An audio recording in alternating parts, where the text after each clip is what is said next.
Hi, I'm Dr. Kenny Ayoade. I'm a teens coach and medical doctor. I'm also the team leader of Teens Aflame. I'm so passionate about young people, especially adolescents. I believe that they're in a very sensitive phase of their life which need lots of supervision. I like to enlighten, educate, and also mentor them. Today, I will be talking about a very interesting issue and a very frequent asked question by teenagers. Should teenagers date? Should they be romantically involved? A famous quote says that where purpose is not known, abuse is inevitable. I believe that the reason and the purpose for dating should be an intentional quest to seek out with the intention of knowing your potential spouse. It means that if you're not ready to get married or you're not in the phase of marriage, then you shouldn't actually be romantically involved. You shouldn't be dating, even as a teenager. Statistics have shown that many teens' relationships are actually based and driven by crush or infatuation. And we all know that crushes and infatuations don't last. Unfortunately, many teenagers go into a relationship with such temporal feeling and actually get themselves very hurt. Some come out with a feeling of shame, of guilt, because most of it are actually reckless in nature. Teenagers are not emotionally matured to handle the intensity that comes with a romantic relationship. Intimacy without emotional maturity is a disaster going somewhere to happen. The teenage brain is actually impulsive in nature. New things are beginning to develop as they go through life of self-discovery. They are prone to make lots of mistakes.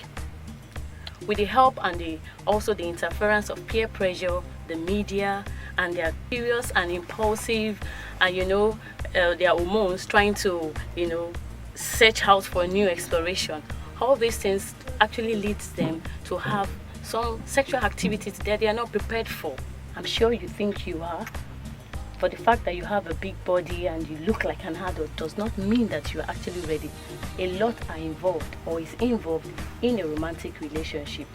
One of the strongest indicators that a teenager might likely be sexually active is when that teenager is actually involved in a romantic relationship.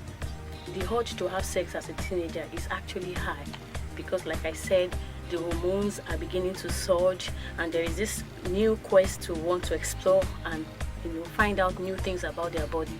Most of it leads to unwanted pregnancy, some STI, sexually transmitted infection like gonorrhea, syphilis, and even HIV.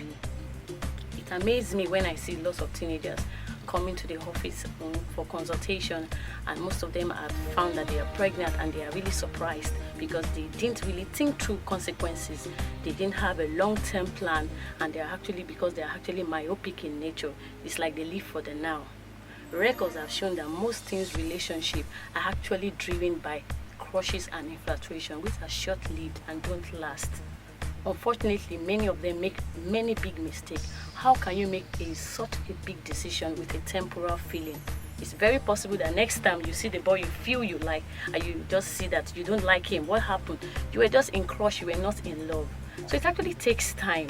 Even adults do struggle with relationship, how much more a teenager and adolescent. I believe adolescents should actually invest in their mind. I believe they should have positive platonic relationship that would help them build social skills and also help them have healthy balance between their mental, their psychological changes.